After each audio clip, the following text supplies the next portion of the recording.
Hey, well, good morning, everybody. Welcome back to the channel. It's Friday, and we have a new pope, don't we? Now, of course, the truth community is going nuts. There's a lot that's happened. Apparently, this prophecy that was the last pope was incorrect, because obviously there's a new pope. And this particular pope, I don't have a lot to say about this before we get into the film Decode today, but I will give you my thoughts on some strange synchronicities regarding this pope. First of all, let's go over his track record a bit, because he appears to be a conservative pope. He's actually said some things about LGBTQ and these kinds of things, and homosexuality, that suggests that he is more of a conservative pope. But we're going to look at some of the number synchronicities very quickly surrounding this pope. He was born at Mercy Hospital, which has now since been renamed Insight Hospital in Chicago. And as one of you pointed out, that hospital has a zip code of 60616, which of course has 666 in it, which is of note, obviously, because popes are supposed to be religious figures, and the Bible talks about 666, doesn't it? Not only that, the pope was actually selected on 5/8, May 8th, 5/8. So these are two numbers that we've been talking about a lot, haven't we? Surrounding Trump, who also just uploaded a picture of himself that was AI generated of him as the Pope. So essentially, he got his wish. 58 stories in a 66-floor building. Won the 58th presidential quadrennial election 58 years after 1958, and then won again 66 years after 1958. So all things, again, seem to point back to Trump. This is insane, isn't it? It's literally insane.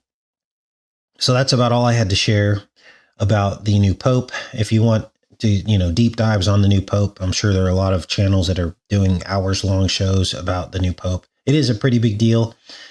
But for our purposes, that was all I really wanted to pull out of all of this. Now, let's get into Mimic. And we found another one. This is crazy. Mimic is a film that came out in 1997. It actually aired on Trump's birthday. Let's look here. The Fanta Festival, June 1997. So I looked up the Fanta Festival. And in 1997, it fell within Trump's birthday, which is June 14th. So it fell right in the middle of his birthday. We don't know exactly what day that they screened the film at this festival in 1997, but my guess is it was very close to Trump's birthday, if not on his birthday, because the whole film is all about Trump. Now, Trump was 51 years old when this film came out. And of course, he had not become president yet and any of that stuff. At that time, he was probably just a millionaire. But let's continue to break this down. The main release date of the film, because there's always two release dates, right? This is the Fanta Festival release date, and then the main release date on August 22nd, was literally 69 days after Trump's birthday. The movie literally, in the script anyway, mentions Trump by name 3 times. It was weird. In the movie that we're going to see, his name is not mentioned, but in the script it is. And I'm going to show you the script. So apparently the scene was cut out, and you'll see, probably for obvious reasons, because the film Mimic is about a pandemic that is spread by roaches in New York. Here's the movie cover poster. Let's dive right in, you guys. Now, you're probably wondering, Casey, how did you find this? How do you find this stuff? Well, let me explain it to you. I went to the script website and I searched the movie scripts by, in the contents of the movie scripts for every single movie ever made that had Trump's name in it, or like a Trump card, right? And this one stood out. It was of note because it included the plot of a New York pandemic before it happened. So I thought, oh, let's take a look at that. And then that's when I found that it released on his birthday and everything else you're about to see. There's also another film that I found with his name in it that we may cover. I'm going to dig into that and research that over the weekend. And they actually literally mention Trump as a presidential candidate. So we might dig into that one as well. And also there's a nuclear standoff connection in that movie. But we'll do that another day. Let's dive into Mimic. Now, the film starts with the CDC literally claiming victory over a pandemic by using a novel DNA technology. Does all this sound familiar? To eradicate the cockroaches. But one of the scientists, played by Mira Sorvino, she admits that they don't even know what they just did. Let's take a look. Based on the short story Mimic by Donald Wollheim. Airborne. 5, 2, 3, 4, 5, 6, 7. The Centers for Disease Control. Are we dealing with an epidemic? Whatever the carrier, we know that it's not the water. The Centers for Disease Control. The killer was cunning. It was deadly. Neither a cure nor a vaccine could be found, threatening to steal an entire generation of our children from before our eyes. Deputy Director. Strickler's disease came to New York like a thief in the night. We at the CDC had to contain it before it could spread beyond Manhattan Island. So we went after its carrier, the common cockroach. A new species to be our six-legged ally in wiping out the roach population. We recombine termite and mantid DNA to create a biological counteragent. We don't even know what the impact is of what we did. The impact is there's a lot of kids running around next year because of you. Bizarre, right? It's like we're in a time loop. Now, that's not just it. Okay, we have a DNA vaccine, which of course wasn't never even invented back in 1997. This whole mRNA DNA technology is brand new. And so here we are, and there's more. There's actually a Chinese connection. Let's take a look.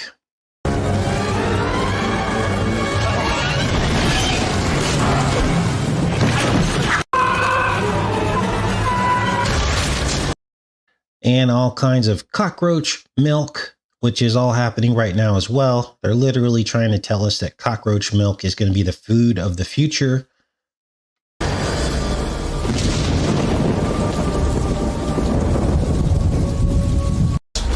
Chinese mob. The snakehead people in from Yunnan. Slave labor. How long have they been operating? I don't know, 5, 6 years. Too long. Oh, honey. Now, then we get into this bizarre fertility aspect, which is also happening right now. And Mira Sorvino and her boyfriend are trying to get pregnant. Remember, Trump just proposed an IVF subsidy for women who want to get pregnant so they could get in vitro fertilization paid for by the federal government is what he's proposing. I don't know if he signed an executive order or what about that, but this means something, because it's come back around full circle.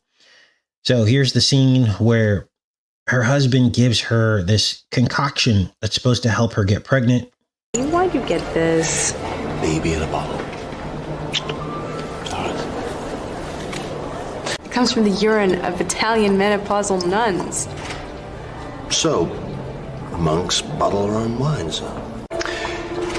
Would you at least think about this? That for the last 6 months, I've been the one running around with ice in my underwear.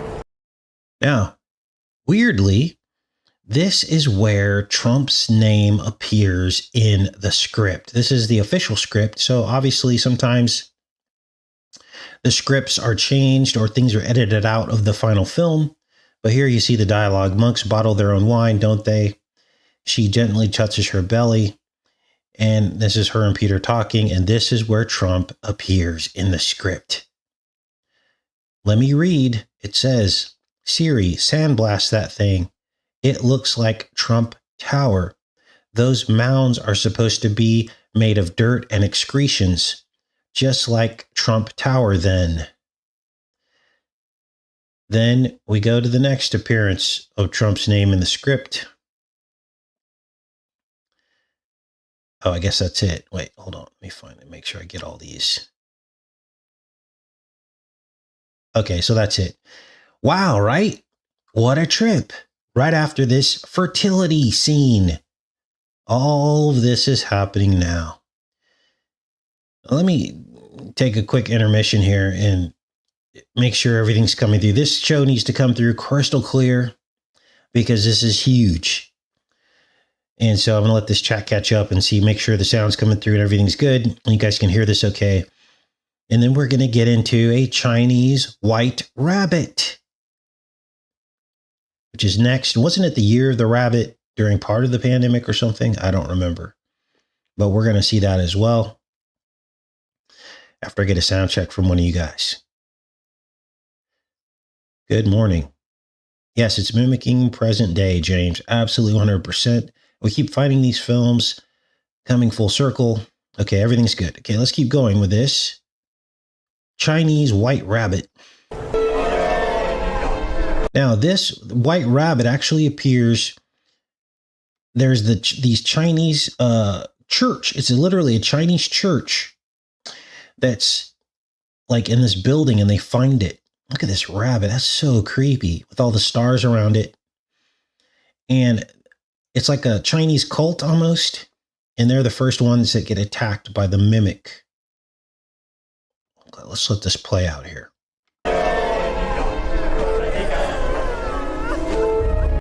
And it says proudly made in the USA. Huh. Keep watching here. So basically, they're saying China and America are the same thing, right? Say, boss. Quarantine. Quarantine the cops that found it. Keep saying something like the Dark Angels. She says they're coming to get her. Chinese people, man. They come up with some pretty wild stuff. So there was one survivor when they went, and the woman said there were dark angels. Chinese woman survivor. Whoa. They then reveal the depopulation plan that people in our community have been railing about for a very long time. 1997 was a long time ago. But yet you're going to hear a modern conspiracy theory about them putting poisons in our food intentionally to control the population. Watch. Chinese people, man. They come up with some pretty wild stuff. If we put these speakers in fields that are overinfested, we can collect the males, save the crops, and restore the balance of the ecosystem. Siren song. All without putting harmful chemicals in the food. All without putting harmful chemicals in the food. Instead, they're going to use frequencies to poison the males. Unbelievable. This has to be like the 5G. You guys, something is happening to our men. Something is happening to everybody. Every single show now has a prominent LGBTQ theme. It's to the point where I can't even decode some of these shows anymore. I've been watching The Last of Us, and if you've been watching it too, you obviously saw what you saw. I had to fast forward through it. It was absolutely disgusting. And, you know, now they're saying that the lead actress in The Last of Us, I'm being careful with my words here, is why I'm talking slow, that she has autism. She's literally on the spectrum. Yet they show a full-blown like love scene. Wow, right? And then Andor even, which is the new Star Wars. It's the second season of Star Wars. Several of those themes throughout the series as well. It's everywhere. And you have to ask yourself, how are the controllers doing this? it's not just the programming. There's got to be some other element to this. Now, I have my theories about how they're making this happen. But, you know, they're telling you right here in this movie, use frequencies to change the males. And now they don't have to put anything in the food anymore. Let's play this back. This is a very important clip here.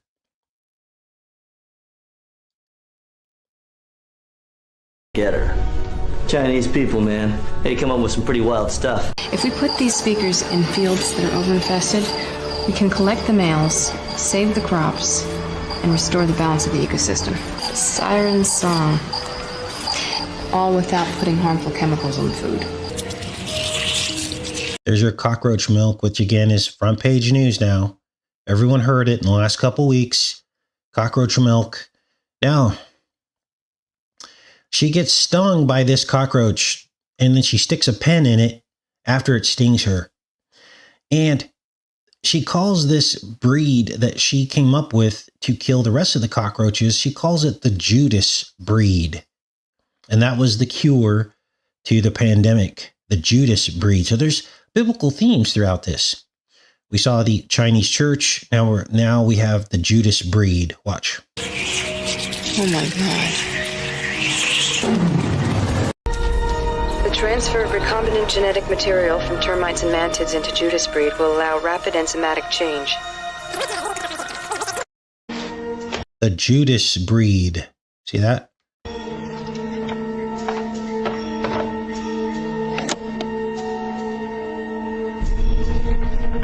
Utilization of suicide gene, leading to a life expectancy of 120 to 180 days, ensuring 100% sterility in all Judas females. There you have Jesus on the cross. But that is not a holy place. Whoa. Now, this is a subplot of the film. Some guy that lives across from where these cockroaches have now adapted and are now basically mimicking humans and feasting on humans. And this guy lives across the street with his son, who's autistic as well. That's his son in the window. And he tells his son, they have a Jesus on the cross, but they're evil. And it's the CDC. Watch. 80 days, ensuring 100% sterility in all Judas females. There you have Jesus on the cross.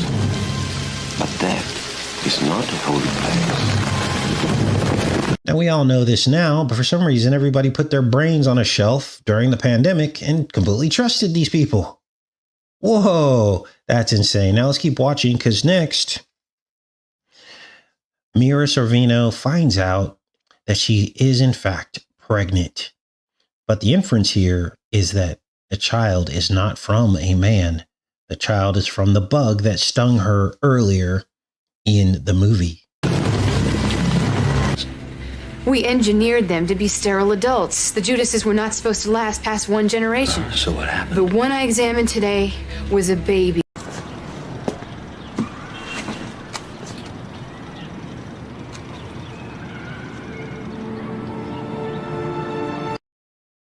Now here's where things go off the rails and place this film squarely in our current timeline. Mira's husband gets stuck down in the sewer looking for bugs. He finds a newspaper from Victory Day, May 8th, which was yesterday, which is when the new pope was selected. Look at this newspaper. You guys, I think we were meant to find this right now, because Trump just added May 8th, Victory Day, as a holiday just days ago, didn't he? Look at this. I put it in slow motion. You know I love that woman. And now she's gone. Could you just knock it off, please? Here it is, May 8th, 1945. In Europe, the New York, whatever, Okinawa they mention. It's the headline from Victory Day. World War II surrender. Adjusts his glasses. That's probably looking glass, right? He adjusts the glasses. War in Europe, surrender unconditional will be proclaimed. And there it is, May 8th, 1945. Let me zoom in on it. In case anybody's in denial. We were meant to find this like right now in the timeline. And I don't know what this glow stick represents, but him adjusting his glasses in the middle of it has to be the looking glass technology or whatever, right? Something about the glasses. I don't know, maybe this is Trump's lightsaber. I don't know. I'm not going to try to stretch that, but who knows? But man, when I found this, I was like, okay, wow, God's amazing. He puts these things right in front of us to decode. It's simply shocking. Now listen to the song that's playing in the background, because this is going to give us another clue.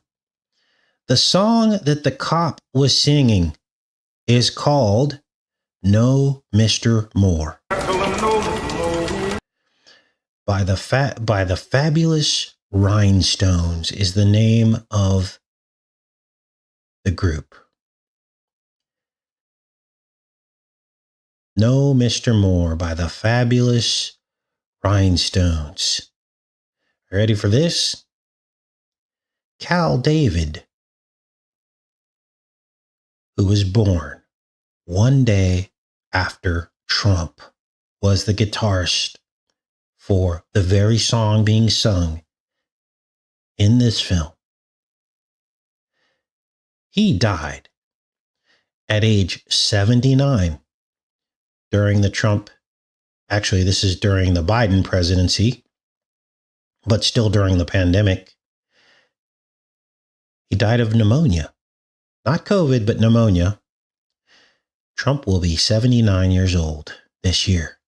So it places, again, us in this current timeline to have found this at exactly this moment in history, to expose the agenda, to show people what happened, what's going to happen, as God tries to warn his people about our political leaders and where all this is headed, unless we oppose them, at least on a spiritual level, at least in principle. Now, at this point, let's see, what is going on here? Look at some of these others. Oh, here's the 69 days between Trump's birthday and the second release of the film. And I think that's about it I have for you guys on this. May 8th has 237 days remaining, so the Pope was selected with this beast number remaining in the year, room 237. He was born at 60616, Chicago. So it all means something, doesn't it? Now let's keep going a little bit more in this film. Now, the group, then they're underground and they hide in some rail cars. And the swarm of these giant cockroaches, the size of humans, they surround them. And they figure out if they can get electricity to this rail car to try to drive the rail car out of the sewers, then they can save themselves. Well, the name of the rail car, and you're going to hear him say it here, is CR-17. Let's take a look. So? We changed his DNA, Peter. I mean, we don't know what we did. Wait a minute, hold on. These things can imitate us, they can infiltrate us, and breed a legion before anyone would even notice. So this will be the excuse when everything goes off the rails. They will say, we didn't know that the DNA was going to change. We were just trying to save lives. So here's the programming.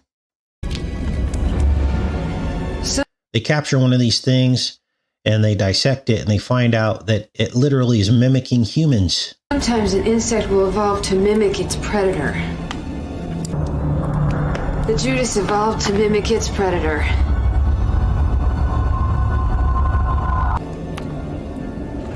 A fly can look like a spider. A caterpillar can look like a snake. A Us. Us. Yes, CR-17 from Coney Island. Goddamn. CR-17 from Coney Island. There it is right there. Last serial number 6699. Remember, this movie released 69 days after Trump's birthday. So that matches up. There it is. And it was last produced in 1988. There's that time travel number again. All the numbers line up.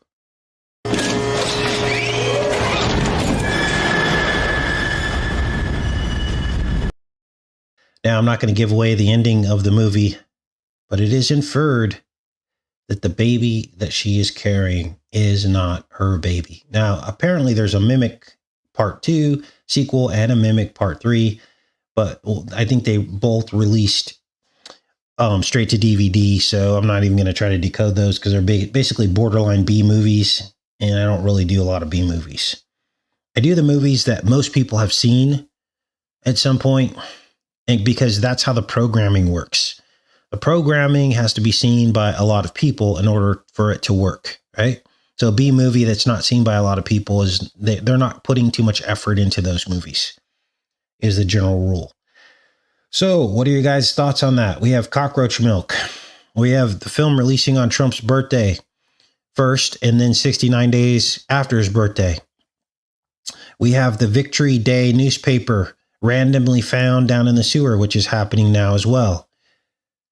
We have, what else? The electrification aspect, which is happening now. All the 88s and 66s and 99s. We have the guy singing a song in which one of the band members was born one day after Trump.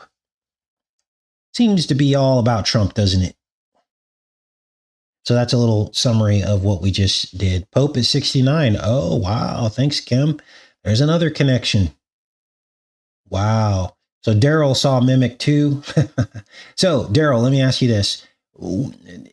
I don't think Mira Sorvino's in Mimic 2, but did the character that plays her, did she have a cockroach baby? I guess is the question if you saw that movie, if you remember the plot. Wow, Pope 69. So there you go right there. All connected. All right. Oh, and then, of course, the most important thing, Trump's name mentioned in the original script that was edited out of the movie. So that's absolutely important. Okay, I'm in the chat. Whoa, so Pope born 9/14, Trump born 6/14. So there's another 69, and he's the 69th Pope. Wow, you guys are good. You guys pay attention. Wow, good job. See, I missed all that. So this is why we all work together on this channel. Yep, yin and yang, absolutely 100%. Yes, he was also like the first Pope born in America, right? Big roaches. The cockroach tried to stick eggs in a woman, not Mira Sorvino. Okay, thanks, Daryl. Huh. 128th day. Yes, Crystal is May 8th. Okay. Thanks, Pokemontis. The carnal mind is Abaddon. Battle of Gog and Magog.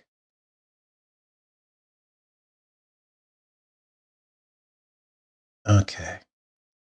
Chicago Pope. All right, you guys, I guess we're going to pop off of here. Sunday will probably be between the headlines. Some new headlines starting to emerge. And I'll collect any between now and then. And we'll do a Between the Headlines show. Get caught up on all that.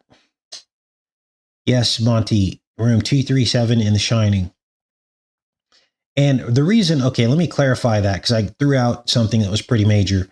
I said 237 was the beast number. Okay, the reason why the 237 is the beast number is because represents our rib cage, our physical form, our beast bodies, 2, 3, and 7 ribs. In that order is what you have in your rib cage. Starts off with 2 at the bottom. They're called floating ribs. Then you have 3 false ribs and 7 main ribs for a total of 12. So that's why we call it that. We've done copious amounts of studies on the number 237. And if you're confused about that, just do a channel search. Come onto my channel. On the front page, there should be a magnifying glass search bar and type in 237. And there's probably 3 or 4 or 5 videos. Watch those videos and it will help you get up to speed on the number 237 and what that means. And the reason why it appeared in The Shining is because there was a particular room where the possession, it almost suggests that that was the source of the possession in the hotel. If you've seen The Shining, because Danny goes into the room and it's all green and purple. It's basically the beast and it looks like scales of a serpent. Finds a woman in the bathtub and with her skin falling off. And we know that water is portals. So like the drain and how it spirals around, that's a portal that lets in dark spirits. That's why the woman was in the shower behind the veil, right? And she came through the veil into the hotel. So it was an unclean spirit coming in to the hotel. So that's why they use the number 237 there. We found the number 237 in all kinds of other places too, in movies. So that's just a quick synopsis of that. All right. Well, have a great rest of your day, you guys. Love each and every one of you.